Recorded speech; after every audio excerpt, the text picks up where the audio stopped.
Good morning. Time for everybody to sit down. I'm getting started.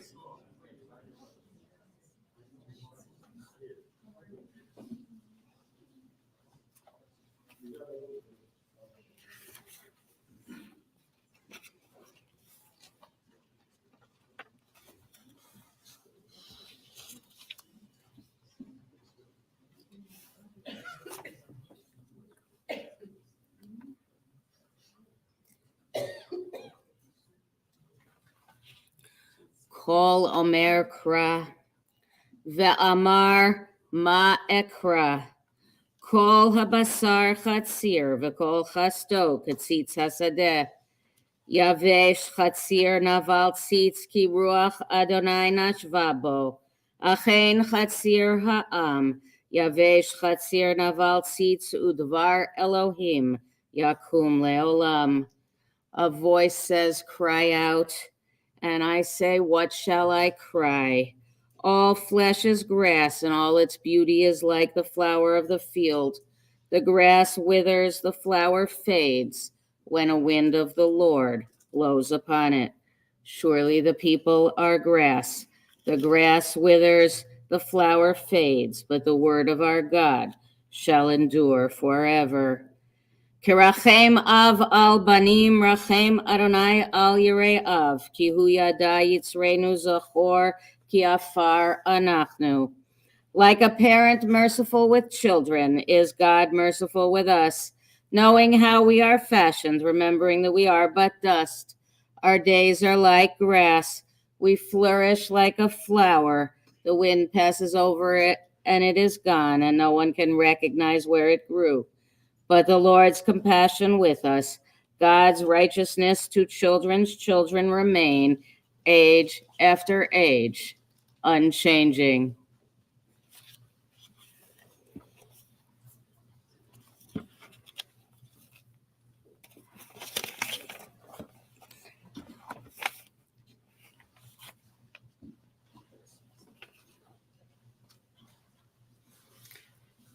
Psalm 1. Ashrei ha'ish asher lo halach ba'atzat risha'im uvederech chataim lo amad uvamoshav leitzim lo yashav. Happy is the one who has not followed the counsel of the wicked, or taken the path of sinners, or joined the company of the insolent or the lazy. Rather, the teaching of the Lord is his delight, and he studies that teaching day and night. He is like a stream planted beside streams of... He is like a tree planted beside streams of water, which yields its fruit in season, whose foliage never fades, and whatever it produces thrives. Not so the wicked. Rather, they are like chaff that wind blows away. Therefore, the wicked will not survive judgment, nor will sinners in the assembly of the righteous. For the Lord cherishes the way of the righteous, but the way of the wicked is doomed. Psalm 121.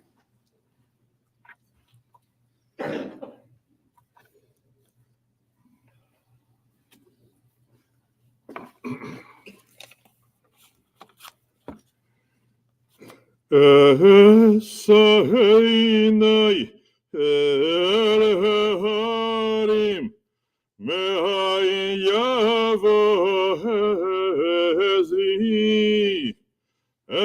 hezi me'im Adonai oseh shamayim va'aretz al yitein Lamot raglecha al yanum shomrecha hine lo yanum velo yishar shomer Yisrael Adonai shomrecha Adonai tzilcha Al yad yeminecha Yomam hashemesh lo yakeka Ve'yareach b'halayla Adonai yishmercha mikol ra Yishmor et nafshecha Adonai yishmor seitecha uvahecha me'ata ve'yat olam.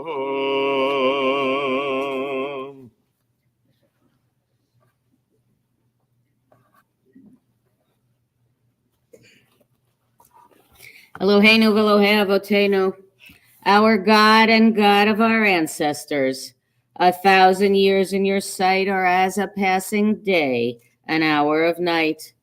The generations come and go while you endure forever. We are always in your hand, Adonai, in death as in life. Help us who mourn the loss of Richard Plotkin to look beyond this moment, to realize that death cannot destroy the bonds of your everlasting love. Sustain us with the knowledge afforded by faith that you will not allow us to suffer oblivion, for you, Eternal One, have taught us the way of life. Through you we gain eternity, and we say, Amen. I would like to invite Michael to say some words about his father.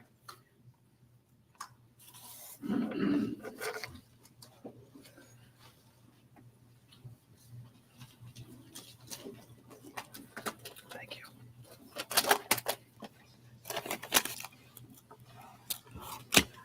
Thanks, Rabbi. Good morning, everyone. Thank you for coming. We're here to say goodbye to my father, Richard Plotkin. He was a creative, unique, kind, generous, out-of-the-box thinker that lived by his own standards and marched to his own beat. He was motivated, highly autonomous, energetic, independent, tirelessly pursuing things that he was passionate about. His music, through his bands and performances and their record label, through his relationship with his family and his vast network of diverse friends. Oh, sorry. I think the room's small. They can hear me. He knew a lot of people. Okay. He knew a lot of people. He was a very social, outgoing person. And I suspect if you'd ask them about him, they'd respond with a funny story. And I'll briefly tell you a couple of mine that I think describe him pretty well. We were both Penn State football fans and would try to arrange our schedules to go to a game every year. And one year we had such a good time at one of these games that he wanted to do a second one. And I pushed back on that and said I was busy and said these tickets are expensive and that, Penn State was an underdog and I wasn't interested. And if you knew my father, you'd know that he didn't take no for an answer. And so eventually I agreed and we went to this second game. And this turned out to be the 2016 Penn State-Ohio State Classic, where Penn State pulled off this monumental upset and everybody rushed the field. And in hindsight, I was so glad that he convinced me to go that I'll never forget that memory. And I'm so thankful that I have that memory of us doing that together. Another story I'd like to share with you, I think describes him. It goes back to when I was in college. When I was in college, my father and I were going to see the same Penn State game. And I had student tickets and he sat in the alumni section and had alumni tickets. And after the game, we agreed to meet in front of the stadium. And when a friend of mine asked, where are you meeting? I simply said, we're going to meet him in front of the stadium. And they responded, how are you going to find him? There's 100,000 people and that isn't specific enough. And so I just said, well, don't worry. I think we'll find him. And so after the game, all these people are pouring out and we're standing there for maybe 5 minutes. And I was able to point and say, there, that's him. Because among a group of people all dressed in blue and white was one guy wearing a green hat who had cut out a newspaper article with the headline Penn State on it and had tacked it to that hat. he had pinned it to this hat. And so it was a very easy thing. Nobody would ever do that, but he would do that. He was unique. He was unconventional and oftentimes completely hysterically funny. And I can't help but think that in subtle ways that, his lack of convention, his courage to be different, inspired those around him, I think, to explore and experiment things in different ways that they hadn't thought of before either. And we loved him. We all love him. And we will all miss him very, very dearly. Thank you. Thank you. Thank you.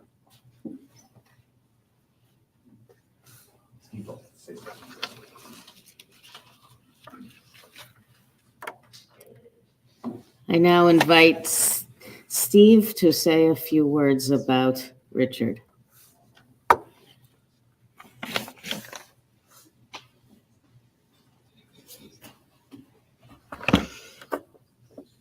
Okay, well, here I am. I don't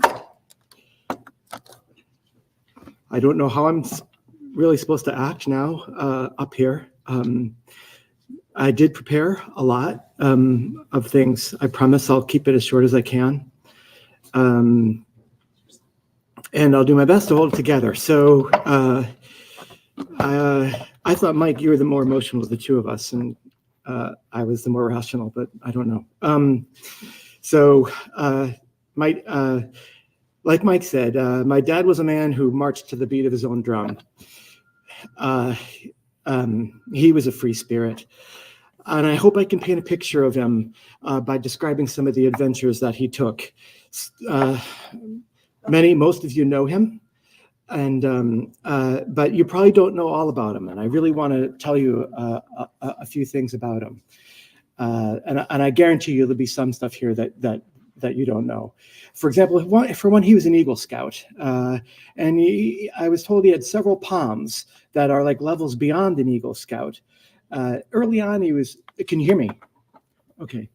Early on, he was writing and playing music. And this is around the time that rock and roll was undergoing the transformation of the 60s. And I asked him, what do you think when you first heard the Beatles? And he thought, oh, this same note and unison stuff, it's just crap. And he liked the richness of 4-part harmonies, doo-wop.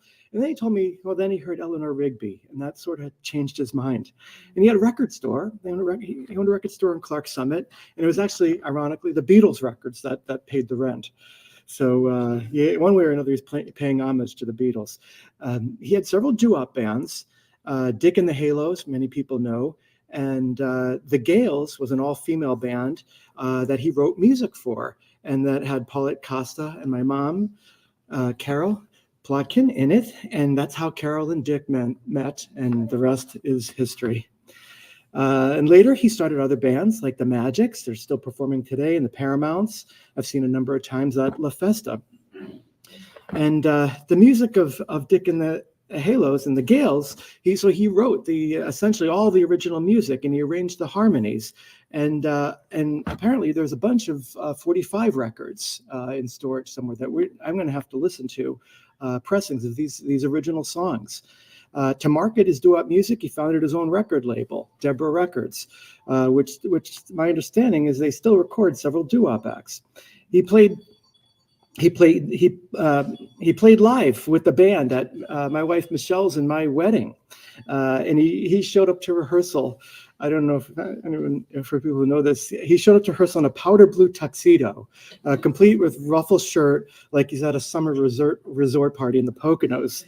And I didn't know this, but looking back at the pictures, we realized that he actually changed outfits several times that night. So he had like a black mobster outfit for the pictures, and then he put on a normal suit and tie for the party. So like a true showman, he apparently traveled with the Liberace wardrobe. He handed out sheets of music to my friends and me in the band, and he arranged the song and he sang it, Blue Velvet by Bobby Vinton, but he changed the lyrics to White Satin and somehow made it about Michelle's wedding dress. So back in the 70s, for some reason, he got into running. Some of you know, right? He ran the Boston Marathon a couple times. You have to qualify for that. And he always did above average time on it. He ran the New York City Marathon. He ran about a dozen marathons total. And he had respectable times. My mom said he'd wear out a pair of sneakers each week when he was training for it, averaging like 70 miles a week during that time. And I know my dad had a tough relationship with his father, and yet he's expected to inherit the family business. And he had to forgo what was probably, the calling of all musicians and pursue the backup plan of shoe salesman. And he was good at it. He would adopt a different personality when he was selling shoes, this kind of even-keeled, methodical, persuasive salesman mentality. And he did some profound stuff back in the day. He actually obtained the Totes franchise in Scranton back in the 70s. It increased the income of the business $700,000 in 1 year alone, that first year. And he was exploring China and Taiwan, Hong Kong and Japan back in the 80s to see if they could do manufacturing of shoes for him, and he could import them on the cheap. That was his idea. So like before it was like a thing, he was trying to build trade relationships with China. And this was in spite of the political instability there. And so Mom told me she remembered getting a call from him, and he was in Korea. And he said there were people on the corner with submachine guns attempting some kind of a coup because there were fighting between the North and the South at the time. And he had to leave immediately. So there were also some unexpected benefits. One time we were at a Chinese restaurant and two waiters were talking behind us in Mandarin and going on and on and on. And then suddenly Dad stopped. And he turned around and looked at him and he said, I know what you're saying. And they turned white as a sheet and they got all flustered and they started, we were just saying you were customers. And so apparently he learned some Mandarin insults while he was there. He never told me. Since he sold after ski boots, this led to several trips to the ski mountains. And that's how I learned to ski. I'm told he never got very good at skiing and his style of stopping was to plow into the hay bales. But being more of an explorer than a salesman, he had to stretch out and pursue broader interests. So on the side, somehow he got involved in the hobby of all shoe salesmen, model toy train sets. And I don't know how much money he made selling these toy train sets or the plushy stuffed animals that he was manufacturing. But I can tell you it's kind of a boy's dream come true to have like this enormous model train set in the garage that we could go down and play with. And it got more and more elaborate as like time went on. It was totally awesome. I still have a complete collection of like 50 die-cast trucks that he sold in his toy business days. Somewhere along the way, he decided to own and manage a restaurant. It was called The Trains because it was in a train car down on Ash Street by the railroad tracks there. He got a master's degree in criminology in 1987 at the age of 45. And I remember his area of specialization, and one of his concerns at the time, this is back in 1987, was terrorism. So I don't know about doo-wop, but in some ways he was ahead of his time. He had a pretty quirky way of looking at the world. And I think a lot of people have stories like this one. They almost wouldn't let him on an airplane once because he brought as a carry-on, he brought a parachute, like just in case, like for insurance.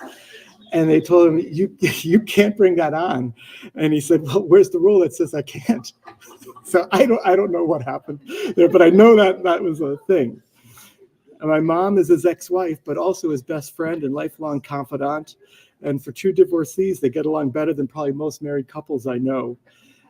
He had a long relationship with Cassie Roberts, and they described each other as special friends. He had a loyal employee at the shoe store for years, Lenny Jankowski. They worked with him for years.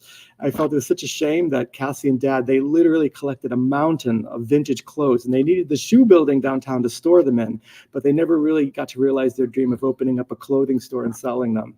And I understood Cassie was going to open up this clothing store with Paulette. It's sad that it never came to pass. He did love his grandkids. My daughter Jillian and Mike's kids, Caleb and Una. And I was touched and I was surprised to see when I was at our old house that he had printed out every picture that Mike and I had ever sent him and put them into scrapbooks and titled them with Papa's Pride and Joy. Never said a word about that to me. Michelle's Aunt Phyllis told us that she wanted him to come out to Israel because she described that as one beautiful man. My friend Howie Lieberman, who's now a lawyer in Los Angeles, paid him probably the highest compliment. Unsolicited, we were having dinner. He said with an emphasis, I'm not going to be able to reproduce it, "Your dad is a genius." And I have a PhD in physics, and I'm a pretty well-published university professor, and he never said that to me. So, I mean, in his own way, Dickie Plotkin, and to me, he was daddy, lifelong rock and roller, somewhere between genius and madness, capricious and whimsical, believing anything was possible, ready to try it out just to see if it was. A man with a man of mystery, too many stories, never told them. And too many secrets, probably you and probably me and probably everyone here doesn't know the half of. He was his own person until the very end. More than anyone I know, he was the original ZFG. For those who know what that means, ask me later, I'll tell you. He really did march to the beat of his own drum. I was so happy on Thursday, the day before he passed, to spend several hours playing doo-wop songs to him. And he was fading in and out all week at that point and sleeping most of the time. And sometimes we'd visit, he'd just be unresponsive, open his eyes for a minute, close them again. And he had stopped eating for a long time. He hadn't drank water for a week. He couldn't speak anymore. And he couldn't have been much more than 90 pounds. I'd been reading to him. That was something I was doing. And that day, I decided I would read to him a history of doo-wop. And I was surprised actually to see a section on the Jewish influence in doo-wop on the Wikipedia page. And in that section, they mentioned a song, "It's Too Soon to Know" by the Orioles. I didn't know it. I couldn't remember it. But there was an internet connection. I went on YouTube. Thank you, YouTube. And I began to play it. And well, wouldn't you know it, but his eyes got wide and he looked over at me and what I was doing with the computer. He listened to the whole thing. Then I decided, okay, I'll play another song. And then he grabbed my hand.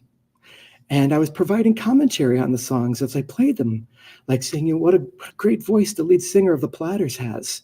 Really, it is. And how this or that minor chord was really interesting instead of the major chord. And it was hard to search and play each song with one hand because he's holding onto my hand.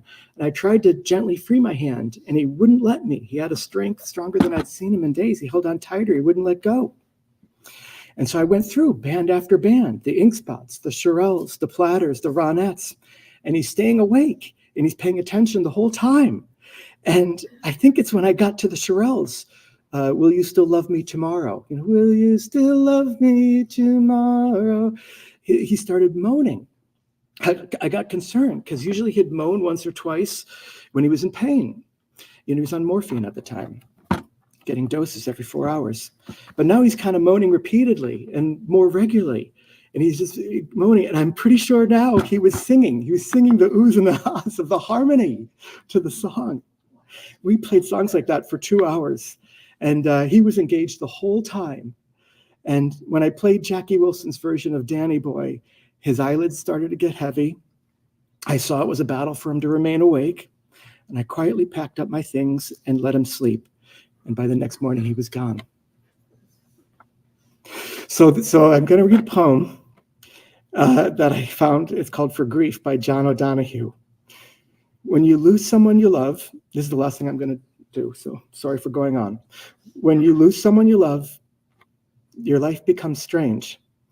The ground beneath you becomes fragile. Your thoughts make your eyes unsure. And some dead echo drags your voice down where words have no confidence.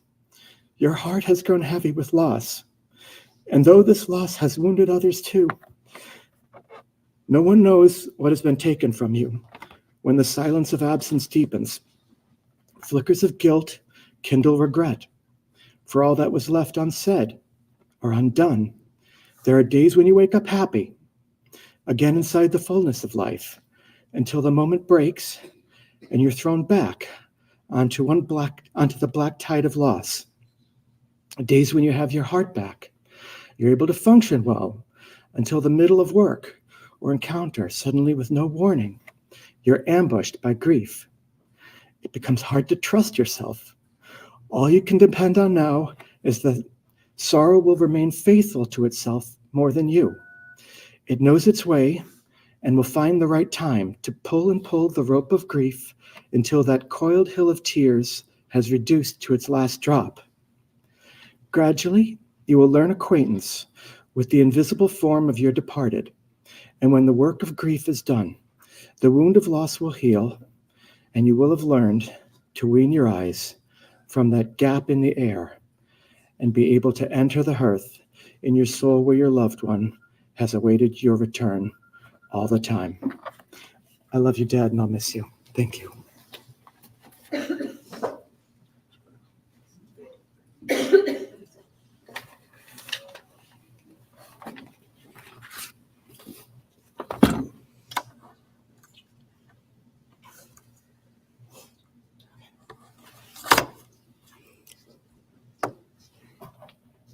Thank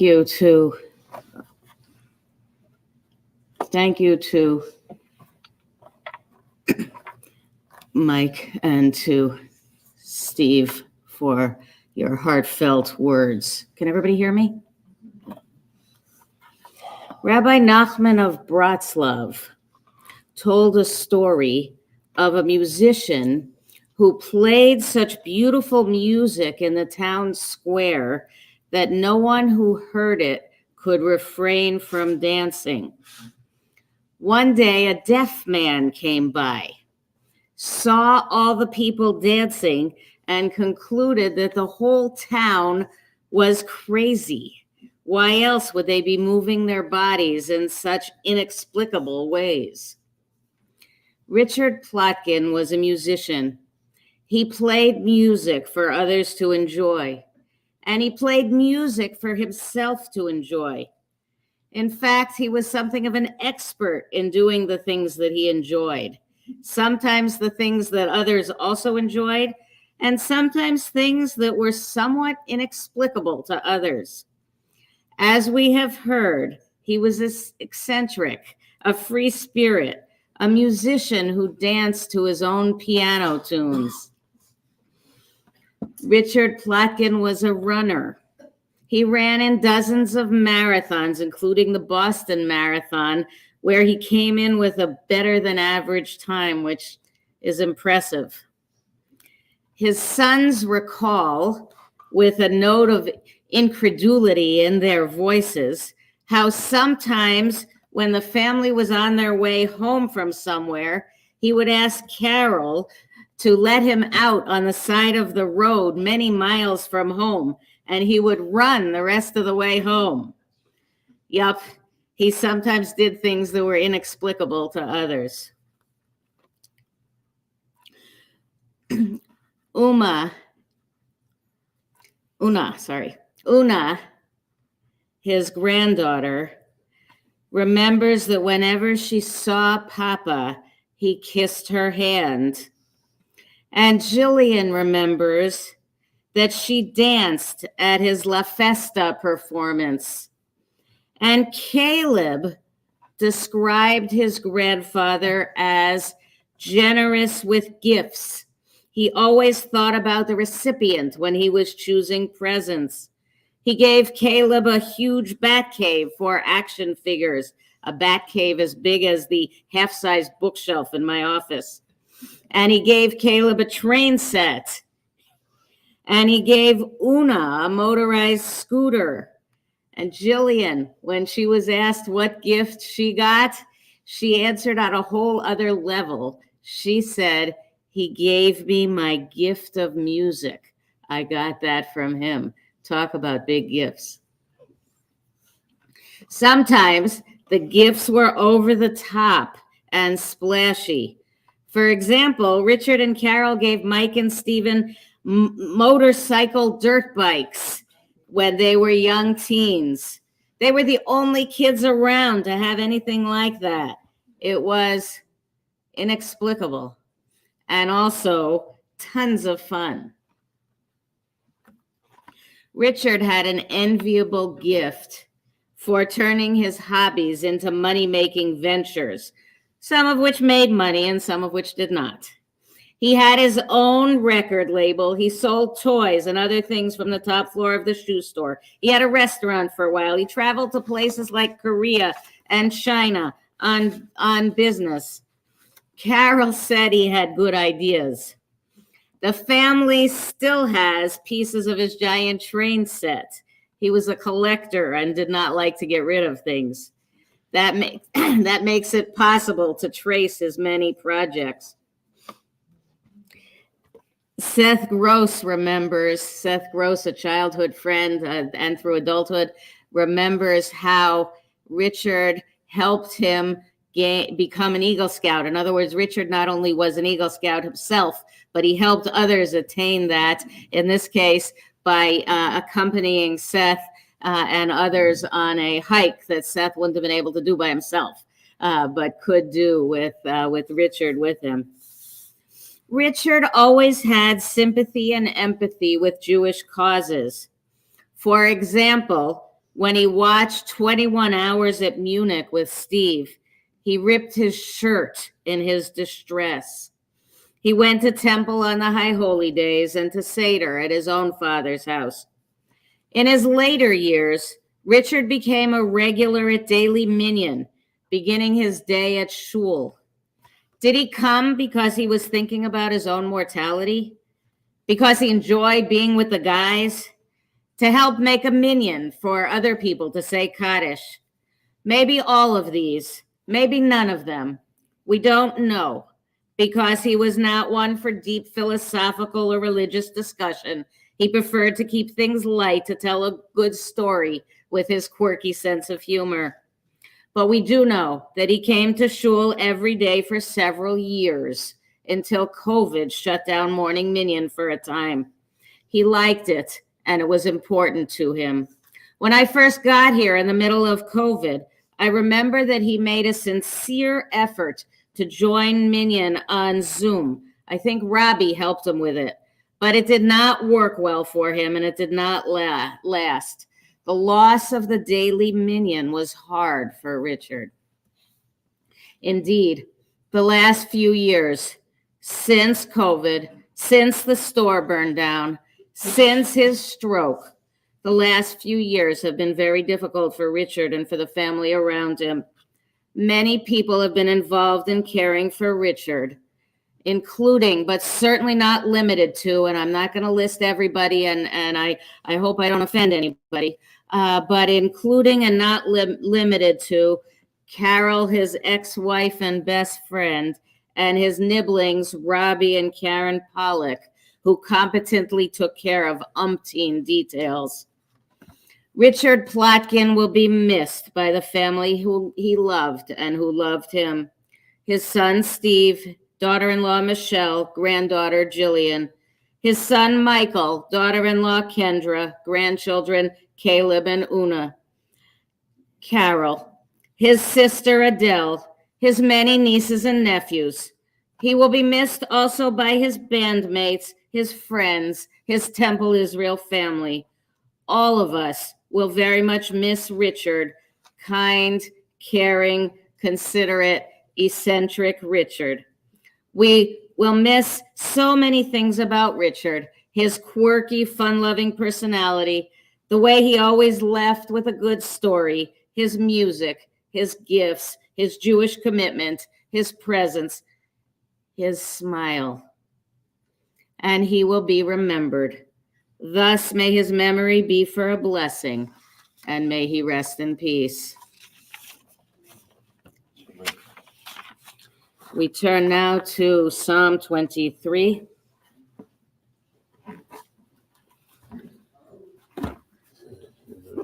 Back and forth. מזמור לדוד, אדוני רואי לא אכסר. Eternal God, you are my shepherd, I shall not want. מי יודע שירביצני, על מי מנחות ינעלני. You make me lie down in green pastures, you lead me beside still waters. נפשי ישובב, ימנחני, במעגלי צדק, למען שמו. You restore my soul, You guide me in paths of righteousness for your name's sake. Gam ki helech beketzar mavet lo irara ki adai imadi. Yes, even when I walk through the valley of the shadow of death, I will fear no evil, for you are with me. Shivdega omi shandega ema yenachamoni. With rod and staff, you comfort me. Tavarach lefanai shulchan neged tzorerai. You prepare a table before me in the presence of my enemies. Dishanta v'shemen roshi kavasi revaya.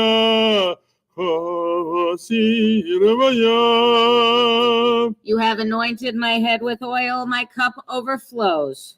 Achtov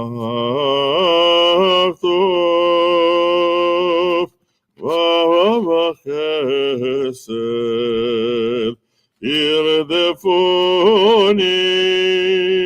kol yemei chayai v'shavti bebeit Adonai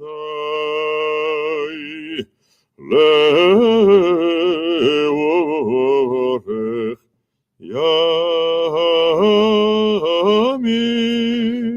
Surely goodness and mercy shall follow me all the days of my life, and I shall dwell in the house of the eternal God forever. Amen. I now invite the pallbearers to come forward. That's Steve and Mike and Caleb, Robbie, Jay, and Michelle. I'm going to ask that everybody remain in the room until after the casket has been escorted out. The burial will be in the Temple Israel Cemetery, and a burial procession will leave from here. There will be Shiva visiting hours this evening from 5 to 7 p.m. at the home of Robbie and Karen Pollock, 724 Winola Road, Clark Summit. We will do the final prayer, the El Malay, after which the casket will be escorted out. The family will follow the casket out.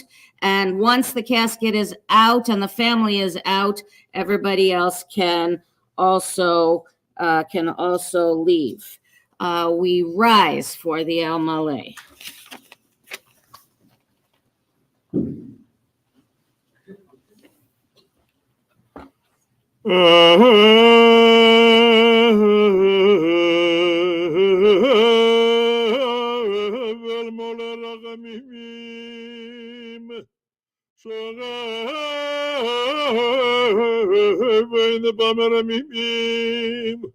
I'm semen gonna do it good on the Fifi.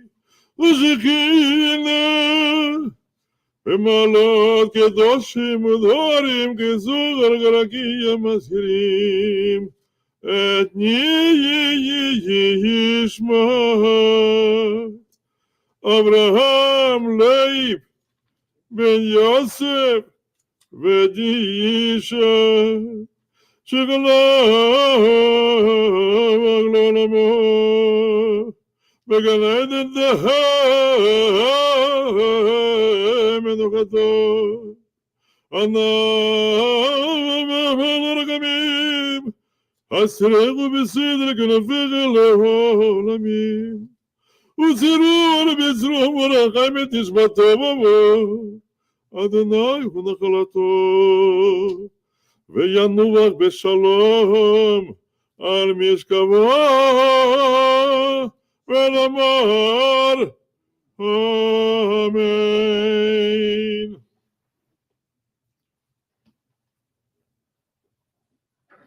El Malay Rachamim, exalted, compassionate God, grant infinite rest in your sheltering presence among the holy and pure to the soul of Avraham Leib ben Yosef Vidisha, Richard Plotkin, who has gone to his eternal home. Merciful One, we ask that Richard find perfect peace in your eternal embrace. May his soul be bound up in the bond of life. May he rest in peace. And we say, Amen. Pallbearers.